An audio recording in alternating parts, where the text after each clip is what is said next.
So I've just finished section 12 of the Good Things Shawl, and you can see here the 4 segments, 1, 2, 3, 4 on my stitch holder here. They're all lined up so that the right side is facing in the same direction.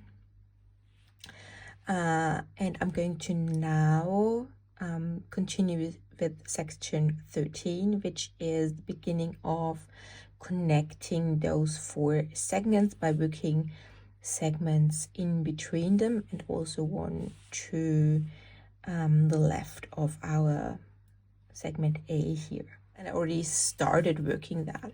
So if we scoot up all our segments to the beginning, let's see if I can arrange them here. So you can see A, B, C, D. And what we're going to do now is work a segment here before A at the very edge. And then we're going to work segments in between the other ones as well. So we have 1 corner segment that's only attached on one side to what was segment A that we've finished previously. So that only has 1 attached piece and one normal selvage edge. And then we're going to work like middle segments, which are here in between. So already finished 2 of these middle segments. I'm going to work another 1 of these in between here, and then all pieces of the shawl, all segments will be connected. And I'm going to continue working up just like I have like kind of established in this first part here in section 13. What is important here is how to get started, and down here at the very tip. And so I wanted to show you how this setup works and how this connecting of the pieces works. It's kind of a selvage edge stitch with a little extra twist, which then connects the pieces. So as you can see here, there are some stitch markers placed here, and I'm going to do the same here on the next piece, but I left those in here so you can see where they kind of land on the finished piece. And these stitch markers are placed into the selvage stitches on both of these segments, and those will be the first selvage stitches that I'm using to connect my new section 13 piece to the finished segments here from section 1. And I'm going to start with the selvage edge of this piece here, because it's the same as I've done in the first one. So I always like to start with the new piece. And I'm taking the selvage edge that is along the decrease side here. So you can see the little brioche decreases. And so I know that this is the right selvage edge to use for this. So I'm going to take it up here so I can look at the selvage stitches. You can see here the last line of brioche stitches, and right after that there is a line of little chain stitches up the side, and that is my selvage edge from the slipped stitch selvage. And I'm now going to count those from the very end of the section towards the tip. So it's 1, 2, 3, 4, 37, and I'm going to place my stitch marker in the next selvage stitch, which is 38. And I'm using one of those little removable stitch markers. You can use like a safety pin or like whatever you have. It needs to be one that you can pop in there and also take out afterwards. And now I'm going back to the other piece because I'm going to connect those 2 pieces, and I'm going to mark a selvage stitch here as well. But this time I'm counting 1 stitch fewer than on this side. So I'm using the increase side selvage, so the selvage edge on the increase side of this already connected piece. And I'm again going to go up here to the very end of this first section, and this here is my first selvage stitch, and I'm going to count down towards the tip. 3, 4, 5, and I'm going to pop in my removable stitch marker in the 37th selvage stitch here. I'm trying to get both legs of this selvage stitch. So just in case you're not sure which is a selvage stitch and which is not, if you turn it so the wrong side is facing up a little more, they are a little more apparent. So that is the one leg of the selvage stitch. It's another first leg, and then if you go in through this leg, and then there has a second leg of the stitch, so that would be one selvage stitch now on my needles. And if we turn a little more towards the front, you'll see the next one stitch here is already part of this brioche column stitch here, so don't connect to this one because that is going to mess up the pattern. I'm now using my smaller needle size and the fluffy color A, which is this minty blue-green right here. And if you have already worked some sections, I would also suggest you use the needle tip that would be your right hand needle if you were just to work another row on the previous section. So I'm going to use this needle here. So I'm going to cast on 3 stitches with a long tail cast on, and I'm working a setup row, a very short one, but it's already one where we connect to one of the selvage edges of the previous piece. So I only have those 3 stitches, and I'm going to knit the first 2,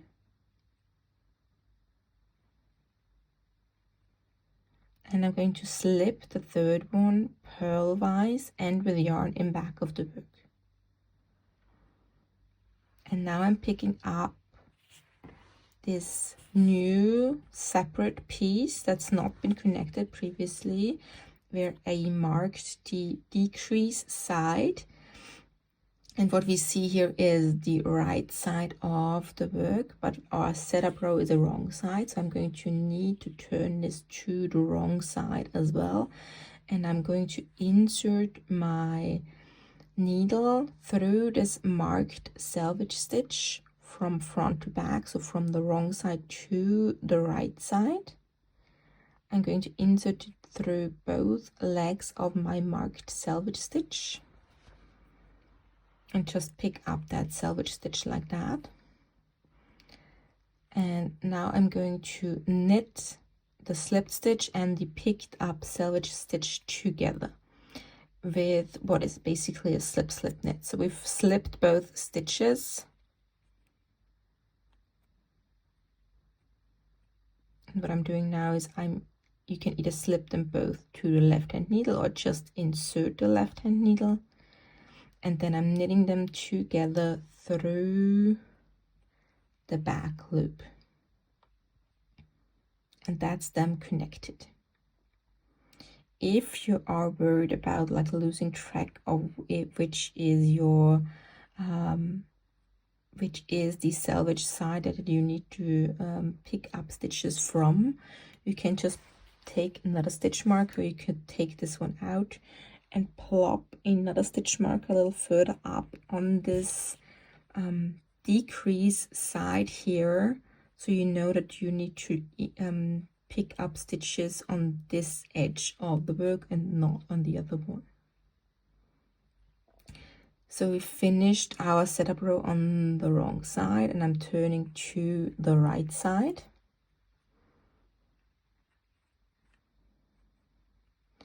And on the right side, I'm going to slip this connecting stitch purlwise and with yarn in front. It's going to give it a bit of a twist, which is going to hide that line here. I'm going to make quite a drastic increase. I'm going to increase 2 stitches with a knit front, back, front, so KF, BF, knit front, I'm knitting the back loop, and then I'm knitting through the front loop again. If you have trouble with this increase, it makes 3 stitches out of 1. You could use a different kind of increase here as well. But we're going to need those 2 stitch increase here, and then I'm already at my selvage stitch here, which is the stitch that I use to connect to another segment. And in this case, I'm now on the right side, and the connecting on the right side works differently than on the wrong side. And I'm going to slip my selvage stitch here on the right side purlwise with yarn in front of the work. Going back to the other selvage stitch that I marked here on the piece that is already connected. And I'm going to make sure that the right side here is facing, because I'm on the right side here as well, so I need also the right side facing here. And I'm going to pick up this selvage stitch in a different direction as well from the wrong side. So in this case, I'm going to pick it up from back to front, so from the wrong side to the right side. I'm going to make sure that both legs of the selvage stitch are on my needle, and you could take out the stitch marker here, but I'm going to leave it in just to make sure I don't lose track of where I need to be.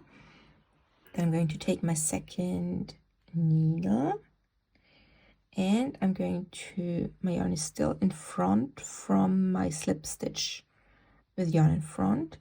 I'm going to insert my left hand needle through both the picked up selvage stitch and the slipped stitch. You could also slip both of them to the left hand needle, but what is important is that I'm going to purl them together.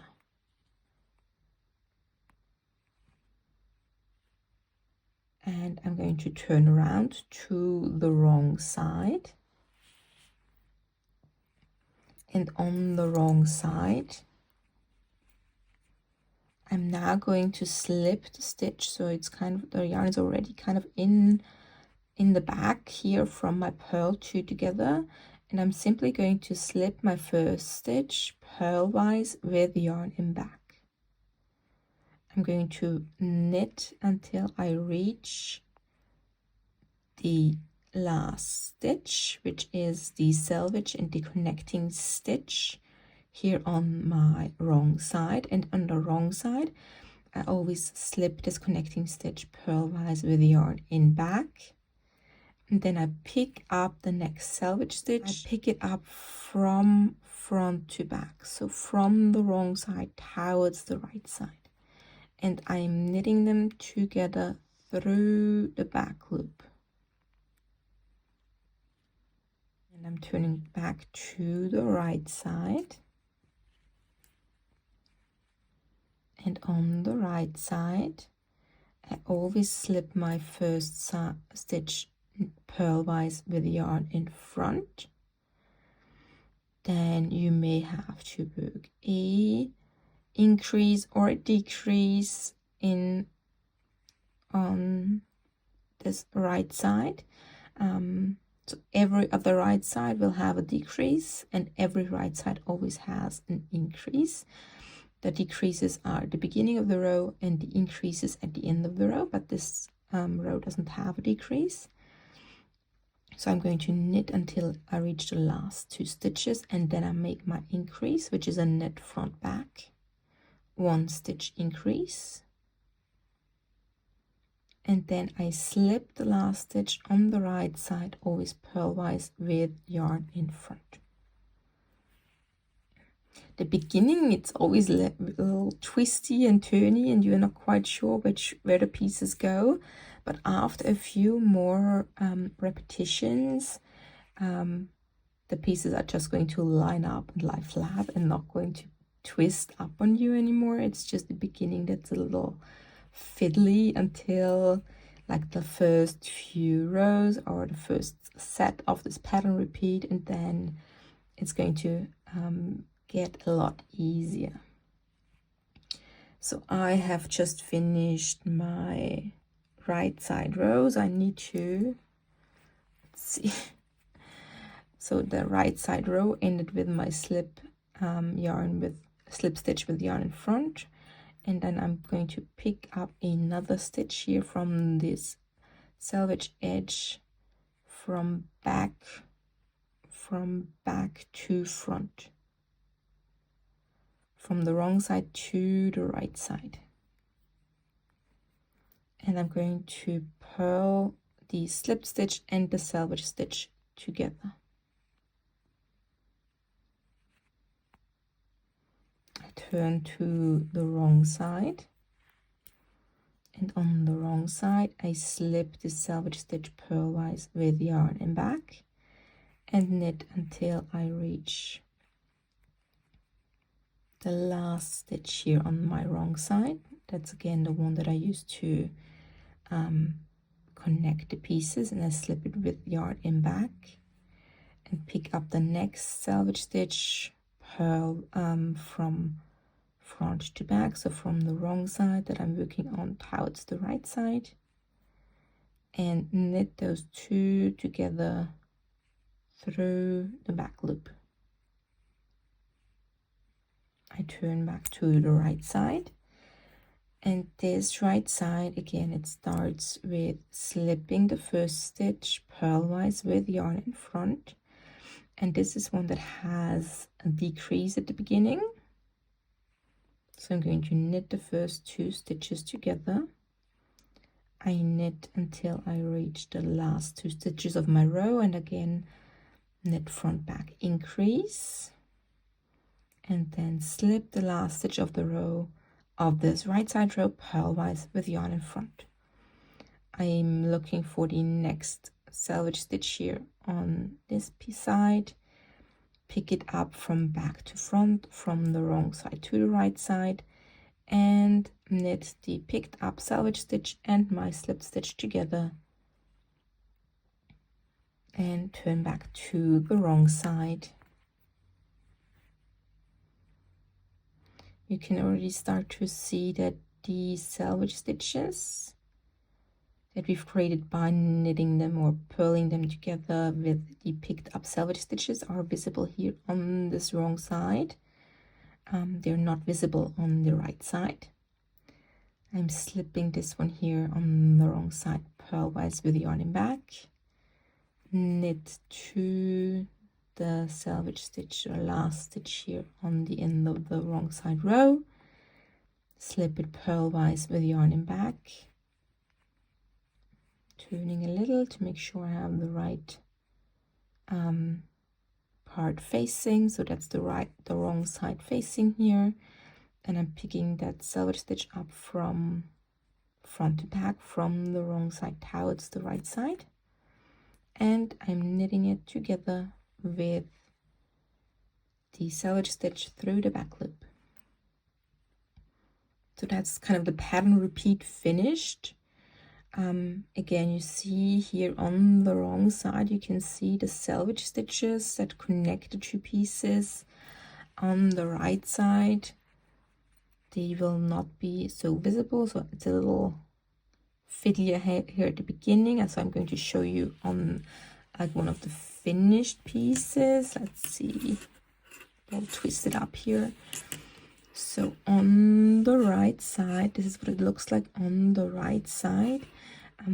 It's a little more airy here because we have the increases here, but there are no selvage stitches visible, and if we turn it towards the wrong side, you can see the selvage stitches that are connecting the pieces here on the wrong side, and it's a nice decorative chain of stitches here running up. So this is this first section here is worked in garter stitch along the brioche section 1, but continuing up here, the next section 2 was garter stitch in the first segments. So I'm going to work now my connecting segments kind of in brioche, so they are always in a different pattern, but the connecting works exactly the same, because we're not working with the pattern stitches themselves, but only with the selvage stitches here at the edge, and they are not part of the brioche pattern. So that's the pattern repeat, and it's going to create a beautiful connected shawl. You can go crazy with the colors. I'm making a 3-color version here, so I have 4 sections that are going to have like the same 2 colors, the green and this little minty one. Then I have 4 sections that have the pink and gray, and then I have 4 sections that have this orange and peachy cream color here. And you can go crazy and use like lots of different colors, one for each tier, or you can use like each section differently and go crazy with your leftovers. And just have fun with it. Don't be afraid of this first few rows here. The connecting is a bit tricky. What you'll see is a bit of a semicircle that's kind of left over. It's not completely flat. And at the end, at the very end, we're going to work a little extra row here, a little extra piece here to connect and snatch that beginning of the shawl as well.